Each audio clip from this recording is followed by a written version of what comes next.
Viewers, എല്ലാവർക്കും ദിജോസ് വേൾഡിൻ്റെ പുതിയൊരു വീഡിയോയിലേക്ക് സ്വാഗതം. ഈ ഒരു ലക്ഷണം പീരീഡ് മിസ്സാകുന്നതിന് മുൻപ് തന്നെ നിങ്ങൾക്ക് ഫീൽ ചെയ്യുന്നുണ്ടെങ്കിൽ ഉറപ്പായിട്ടും നിങ്ങൾ പ്രഗ്നൻ്റ് ആയെന്ന് നമുക്ക് ഊഹിക്കാനായിട്ട് സാധിക്കും. ഇങ്ങനെ ഒരുപാട് പ്രഗ്നൻസി ലക്ഷണങ്ങളെ പറ്റിയിട്ട് ഓൾറെഡി നമ്മുടെ ചാനലിൽ വീഡിയോസ് ചെയ്തിട്ടുണ്ട്. അത് കാണാൻ വേണ്ടിയിട്ട് നമ്മുടെ ചാനലിൽ സെലക്ട് ചെയ്തതിന് ശേഷം പ്ലേലിസ്റ്റ് നോക്കി അതിൽ ഏർലി പ്രഗ്നൻസി സിംറ്റംസ് എന്നുള്ളൊരു പ്ലേലിസ്റ്റ് കണ്ടു കഴിഞ്ഞാൽ നിങ്ങൾക്ക് ആ വീഡിയോസ് എല്ലാം റിലേറ്റഡ് ആയിട്ടുള്ള എല്ലാ ടോപ്പിക്സ് വീഡിയോസും ലഭിക്കും കേട്ടോ. അപ്പോൾ ഇങ്ങനെയുള്ള പ്രഗ്നൻസി ലക്ഷണങ്ങൾ നമുക്ക് ഏകദേശം കാണാൻ സാധ്യതയുള്ള സമയം എന്ന് പറയുന്നത് നമ്മുടെ ഇംപ്ലാന്റേഷൻ നടന്നു കഴിഞ്ഞിട്ടുള്ള സമയങ്ങളാണ്. ഈ സമയങ്ങളിൽ, അതായത് ഓവുലേഷൻ കഴിഞ്ഞിട്ട് 6 to 12 ഡേയ്സിനകത്താണ് നമുക്ക് ഇംപ്ലാന്റേഷൻ സംഭവിക്കുന്നത്. ഈ ഇംപ്ലാന്റേഷൻ നടന്നു കഴിഞ്ഞിട്ടായിരിക്കും എല്ലാവരിലും തന്നെ പ്രഗ്നൻസിയുടെ നാട്ടിലുള്ള ലക്ഷണങ്ങൾ ഉണ്ടാകുന്നത്. അതിനു മുൻപ് ഒരാൾക്കും തന്നെ പ്രഗ്നൻസിയുടെ പോലുള്ള ലക്ഷണങ്ങൾ ഉണ്ടാവില്ല കേട്ടോ. അപ്പോൾ ഇങ്ങനെയുള്ള ലക്ഷണങ്ങളെ പറ്റിയിട്ടൊക്കെ വീഡിയോസ് ചെയ്യുമ്പോഴേക്കും നിങ്ങൾ ശ്രദ്ധിക്കേണ്ട കാര്യം എന്ന് പറയുന്നത്, ഈ ലക്ഷണം നിങ്ങൾക്ക് വരുന്നുണ്ടോ എന്ന് ജസ്റ്റ് നോക്കുക. ഈ ലക്ഷണം കണ്ടിട്ടില്ല എങ്കിൽ നിങ്ങൾ പ്രഗ്നന്റ് അല്ല എന്ന് വിചാരിച്ചിട്ട് ഒരിക്കലും വിഷമിക്കാതിരിക്കുക കേട്ടോ. കാരണം നമ്മൾ പറയുന്ന സോ കോൾഡ് പ്രഗ്നൻസി ലക്ഷണങ്ങളായിട്ടുള്ള വൊമിറ്റിംഗ്, അതുപോലെ തലകറക്കം, അങ്ങനെയുള്ള കാര്യങ്ങളൊന്നും അല്ലാതെ പ്രഗ്നന്റ് ആകുന്ന ഒരുപാട് പേരുണ്ട് കേട്ടോ. അപ്പോൾ ഇത്തരത്തിലുള്ള ലക്ഷണങ്ങൾ നിങ്ങൾക്ക് ഓവുലേഷൻ കഴിഞ്ഞതിന് ശേഷം കാണുന്നുണ്ടെങ്കിൽ നിങ്ങൾ ജസ്റ്റ് ഈ വീഡിയോ കേൾക്കുക. നമ്മളുടെ ശരീരത്തിന് ഒരു അഡീഷണൽ കെയർ കൊടുക്കുക കേട്ടോ.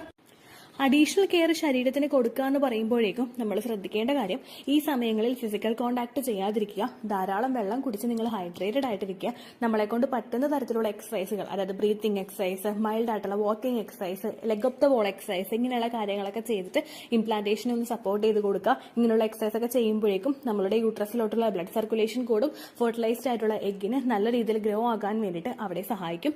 അതുപോലുള്ള കാര്യങ്ങളൊക്കെ ശ്രദ്ധിച്ചു കഴിഞ്ഞാൽ നിങ്ങളുടെ ഇംപ്ലാന്റേഷൻ തുടർന്ന് അങ്ങോട്ട് മുൻപോട്ടേക്ക് പോകുന്നതിനും പ്രഗ്നൻസി പിടിച്ചു കിട്ടുന്നതിനും അത് സഹായിക്കും കേട്ടോ. അപ്പൊ നമുക്ക് ഇന്നത്തെ വീഡിയോയിൽ എന്താ സംസാരിക്കുന്നതെന്ന് നോക്കാം. നമുക്ക് വീഡിയോ സ്റ്റാർട്ട് ചെയ്യാം. ഇവിടെ സംസാരിക്കാനായിട്ട് പോകുന്നത് നമുക്കുണ്ടാവുന്ന ഫ്രീക്വന്റ് ബർപ്പിങ്ങിനെ പറ്റിയിട്ടാണ്.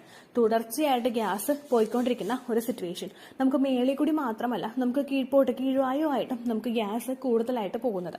ഏറ്റവും കൂടുതൽ പ്രഗ്നൻസിയുടെ തുടക്ക സ്റ്റേജിൽ തന്നെ എല്ലാവർക്കും ഉണ്ടാവുന്ന ഒരു പ്രഗ്നൻസി ലക്ഷണമാണിത്.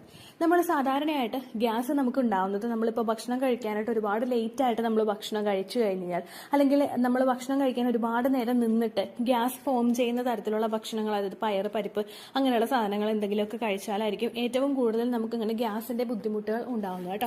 നമ്മൾ നേരം തെറ്റി കഴിക്കുമ്പോഴൊക്കെ ആയിരിക്കും ഗ്യാസ് ഫോം ചെയ്യാറ്. എന്നാൽ ഇംപ്ലാന്റേഷൻ കഴിഞ്ഞതിന് ശേഷം നിങ്ങൾ പ്രഗ്നന്റ് ആയിട്ടുണ്ടെങ്കിൽ നിങ്ങൾക്ക് ഇടയ്ക്കിടയ്ക്ക് ഗ്യാസിന്റെ ഒരു ബുദ്ധിമുട്ട് വരാനായിട്ട് സാധ്യതകളുണ്ട്.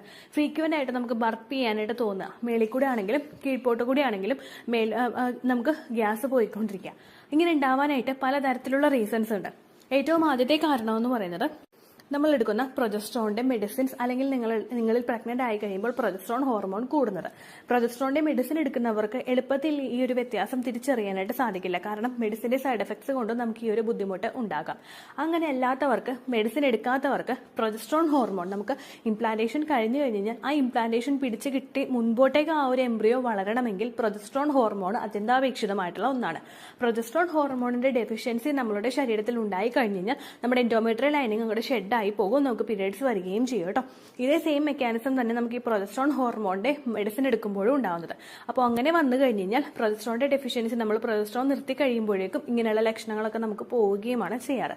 പ്രൊജസ്ട്രോൺ ഹോർമോൺ നമ്മുടെ ശരീരത്തിൽ കൂടി കഴിഞ്ഞ് കഴിഞ്ഞാൽ പലതരത്തിലുള്ള പ്രവർത്തനങ്ങളും നമുക്ക് അവിടെ സ്ലോ ഡൗൺ ആകും. അതുപോലെ തന്നെ പെട്ടെന്ന് ഈ ഒരു ഹോർമോണിന്റെ ഇൻക്രീസ് കൊണ്ടും പലർക്കും ഈ ഒരു ലക്ഷണം ഉണ്ടാകാം.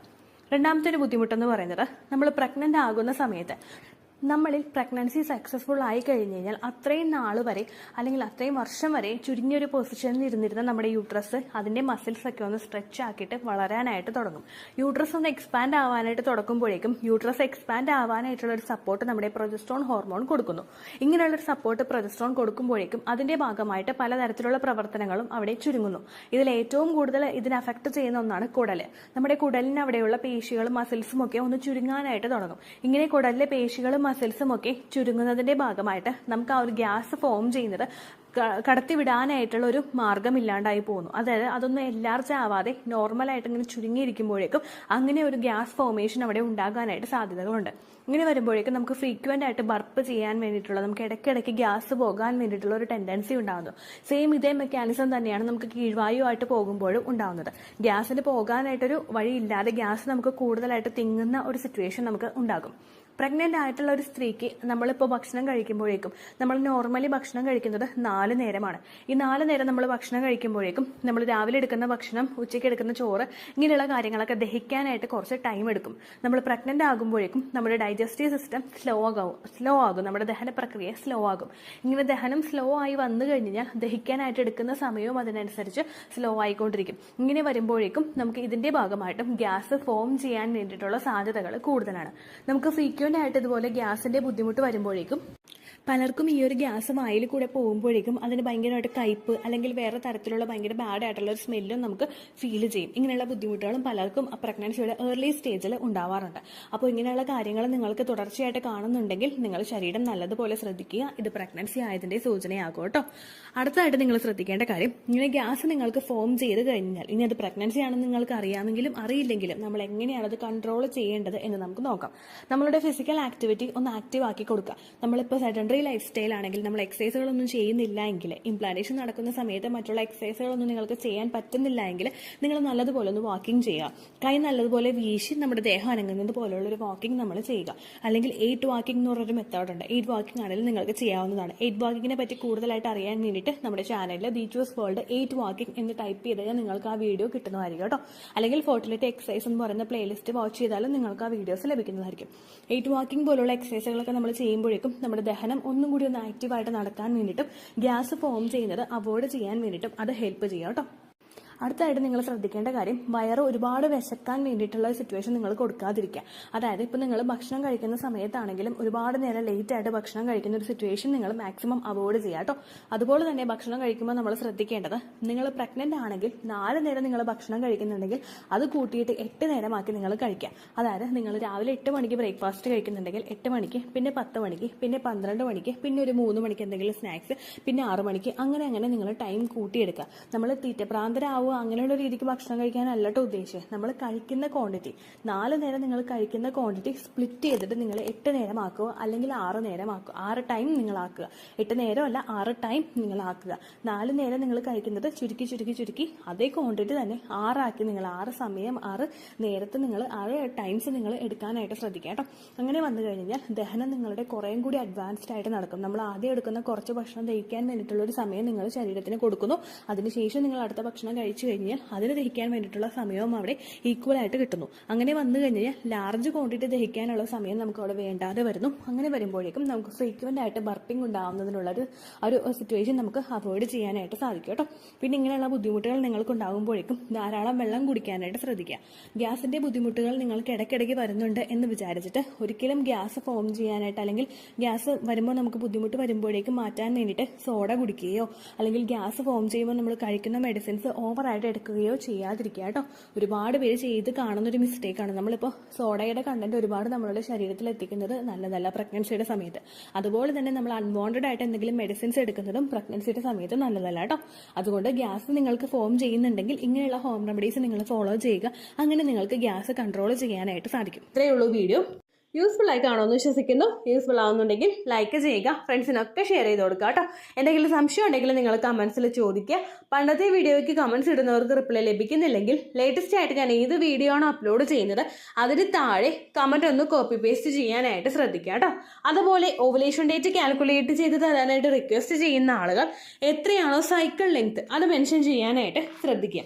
സൈക്കിൾ ലെങ്ത് എന്നതുകൊണ്ട് ഉദ്ദേശിച്ചത് ഓരോ മാസവും എത്ര ദിവസം കൂടുമ്പോഴാണോ ബ്ലീഡിങ് വരുന്നത് അതാണ് സൈക്കിൾ ലെങ്ത്.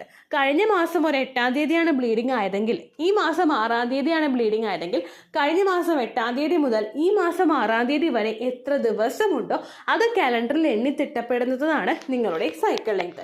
സൈക്കിൾ ലെങ്ത് നമ്മൾ കൃത്യമായിട്ട് കാൽക്കുലേറ്റ് ചെയ്യുകയാണെങ്കിൽ ഓവുലേഷൻ ഡേറ്റ് എളുപ്പത്തിൽ കണ്ടുപിടിക്കാൻ വേണ്ടിയിട്ട് ഒരുപാട് ആപ്ലിക്കേഷൻസും ഒരുപാട് ഓൺലൈൻ ആയിട്ടുള്ള വെബ്സൈറ്റുകളും ഇന്ന് നമുക്ക് അവൈലബിൾ ആണ്. പ്ലേ സ്റ്റോറിൽ പോയിട്ട് ഓൺലൈൻ ഓവുലേഷൻ ട്രാക്കർ എന്ന് ടൈപ്പ് ചെയ്ത് കഴിഞ്ഞാൽ നിങ്ങൾക്ക് അതുമായിട്ട് ബന്ധപ്പെട്ടിട്ടുള്ള ആപ്ലിക്കേഷൻസ് കിട്ടും. അത് പറ്റുന്നില്ല എങ്കിൽ ഗൂഗിളിൽ പോയിട്ട് ഓൺലൈൻ ഓവുലേഷൻ കാൽക്കുലേറ്റർ എന്ന് ടൈപ്പ് ചെയ്ത് കഴിഞ്ഞാൽ അതുമായിട്ട് ബന്ധപ്പെട്ടിട്ടുള്ള വെബ്സൈറ്റുകൾ നിങ്ങൾക്ക് കിട്ടും. അതിൽ നിങ്ങളുടെ ലാസ്റ്റ് മന്തിലെ മെൻസ്ട്രേഷൻ്റെ ഡേറ്റും ഒപ്പം ഞാൻ ഈ പറഞ്ഞ രീതിക്ക് നിങ്ങൾ കാൽക്കുലേറ്റ് ചെയ്യുന്ന സൈക്കിൾ ലെങ്ത്തും എൻ്റർ ചെയ്ത് കൊടുക്കുകയാണെങ്കിൽ നിങ്ങൾക്ക് കൃത്യമായിട്ട് ഓവുലേഷൻ ഡേറ്റ് കണ്ടുപിടിക്കാനായിട്ട് സാധിക്കും. ഫെർട്ടൈൽ ടൈം പീരീഡും നിങ്ങൾക്ക് കിട്ടും. അതായത് എത്ര ദിവസം മുതൽ കോൺടാക്ട് ചെയ്ത് തുടങ്ങിക്കഴിഞ്ഞാൽ നിങ്ങൾ പ്രഗ്നൻ്റ് ആകും എന്നുള്ളൊരു ഡേറ്റും നിങ്ങൾക്ക് പ്രോപ്പറായിട്ട് കിട്ടും കേട്ടോ. ഇത് കാൽക്കുലേറ്റ് ചെയ്യുന്ന സമയത്ത് സൈക്കിൾ ലെങ്ത് കാൽക്കുലേറ്റ് ചെയ്യുന്ന സമയത്ത് നിങ്ങളുടെ ആ ഒരു കലണ്ടറിൽ നോക്കി തന്നെ നിങ്ങൾ കാൽക്കുലേറ്റ് ചെയ്യുക. പല മാസങ്ങളിലും 30-31 ദിവസമുണ്ട്, അതുകൊണ്ടാണ് അങ്ങനെ പറഞ്ഞത്. ഒപ്പം നിങ്ങൾക്ക് ബ്ലീഡിങ് തുടങ്ങിയ ദിവസത്തിന് വേണം നിങ്ങൾ ഡേ 1 ആയിട്ട് എടുക്കാൻ വേണ്ടിയിട്ട്. സ്പോട്ടിങ് തുടങ്ങിയ ദിവസത്തിനെ, അതായത് ചെറുതായിട്ട് ഡിസ്ചാർജ് പോയി തുടങ്ങിയ ദിവസത്തിനെ നിങ്ങൾ കൺസിഡർ ചെയ്യേണ്ട ആവശ്യം ഇല്ല കേട്ടോ. അപ്പോൾ ഇത്രയേ ഉള്ളൂ വീഡിയോ. അടുത്തൊരു വീഡിയോ ആയിട്ട് നമുക്ക് വീണ്ടും കാണാം. ബൈ.